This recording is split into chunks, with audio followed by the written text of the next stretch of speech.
Makeup ನಲ್ಲಿ first step ಬಂದು cleansing, face cleaning ಮಾಡೋದಿರುತ್ತೆ. ಸೊ ಫೇಸ್ ಕ್ಲೀನಿಂಗ್ ಗೋಸ್ಕರ ನಾವು ಈ ತರದ್ದು ವೆಟ್ ವೈಪ್ಸ್ ಯೂಸ್ ಮಾಡ್ತೀವಿ. ವೆಟ್ ವೈಪ್ಸ್ ಯೂಸ್ ಮಾಡೋ ಟೈಮ್ ನಲ್ಲಿ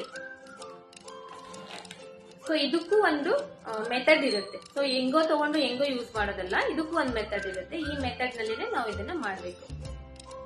ಸೊ ಇದು ಬಂದು ವೆಟ್ ವೈಪ್ಸ್. ಇದನ್ನ ನಾವು ಈ ತರ ಇಟ್ಕೊಂತೀವಿ. ಈ 2 ಬೆರಳಿನಲ್ಲಿ 4 ಬೆರಳಿನಲ್ಲಿ ಇದನ್ನ ಲಾಕ್ ಮಾಡ್ತೀವಿ. ಲಾಕ್ ಮಾಡಿ ಫಸ್ಟ್ ಒಂದ್ ಸೈಡ್ ಇಂದ ಕಂಪ್ಲೀಟ್ ಮಾಡ್ತೀವಿ, ನೆಕ್ಸ್ಟ್ ಇನ್ನೊಂದ್ ಸೈಡ್ ಕಂಪ್ಲೀಟ್ ಮಾಡ್ತೀವಿ. ಸೊ ಇದು ಬಂದಿವಾಗ ಈ ತರ ರಬ್ ಮಾಡಿ ಬಿಡೋದಲ್ಲ, ಈ ತರ ರಬ್ ಮಾಡೋದಲ್ಲ, ನೀಟಾಗಿ ಒಂದ್ ಸೈಡ್ ಇಂದ ಫೇಸ್ ನ ಕ್ಲೀನ್ ಮಾಡೋದು.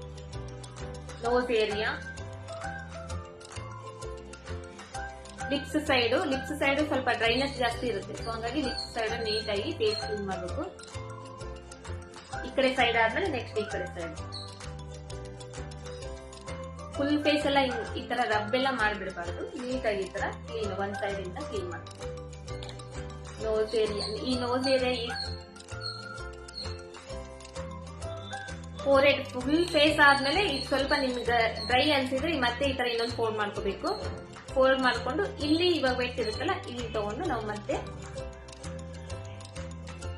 ನೆಕ್ ಏರಿಯಾ ಎಲ್ಲ ಈ ತರ ಮಾಡ್ಬೇಕು. ಫುಲ್ ಫೇಸ್ ಕಂಪ್ಲೀಟ್ ಆದ್ಮೇಲೆ ನಾವು ನೆಕ್ ಏರಿಯಾ ಮಾಡ್ಬೇಕು. ಫಸ್ಟ್ ನೆಕ್ ಮಾಡಬಾರ್ದು, ಆಮೇಲೆ ರಬ್ ಮಾಡಬಾರ್ದು. ಇವಾಗ ಫೇಸ್ ಕ್ಲೀನ್ ಮಾಡುವಾಗ ಈ ತರ ಇಟ್ಕೋಬೇಕು. ಈ 2 ಬೆರಳಲ್ಲಿ ಈ ತರ ಲಾಕ್ ಮಾಡಬೇಕು. ಲಾಕ್ ಮಾಡಿ ಒಂದ್ ಸೈಡ್ ಇಂದ ಸ್ಟಾರ್ಟ್ ಮಾಡಬೇಕು. ಐ ಮೇಲೆ